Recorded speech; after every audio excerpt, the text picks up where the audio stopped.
So it Interesting. all ties to like the Papal States and the Byzantine Empire. Wow. And now, and Hmm. so what was transformative to me in my first quest was, I guess this was about the time that Pope Saint Paul um, had written, or John Paul had written, the letter to the artists. And I thought, how? And I used to do catechesis of the Good Shepherd, which is Montessori based for children.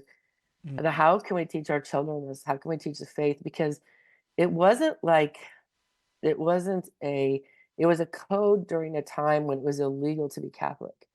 And not only was it illegal to be Catholic, you were hanged, drawn, and quartered if you were a priest. There were laws against the penal years. There were laws against educating your children. There was laws against holding property. There was laws against just everything you could imagine. It's probably one of the darkest periods in Christian history because it was Christian on Christian. And I picked up this book a few years ago because my research kept going, but it's the lives of the Irish martyrs, you know, and confessors. And I said to my husband, I can't read this thing at night because it's a firsthand. This was published in 1858, and it's like the firsthand accounts of how like the Catholics would be cowering in the church, and the Cromwell and his army would just come in and slaughter everybody right in the church, men, women, and children. And so it's just a The- very, very These were dark period. these were the English Protestants, right?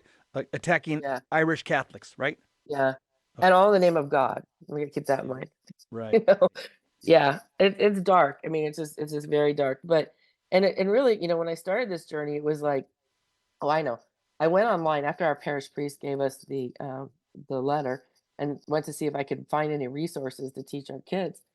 And the only thing I could find was by two lovely Protestant brothers sisters who had spent a lot of time putting together an amazing thing about all these crafts and things you could do. And I was like, how are they going to handle these holy wars? That's what it was. They called it holy wars. And I'm like, that's like telling a modern day Jew that the German persecution was a holy war. It wasn't holy and there was no war. It wasn't just not. You know. So So who's been your I, biggest detractor, Rebecca, that who's tried to take you on, say, nah, I think Rebecca's making all this out of whole cloth.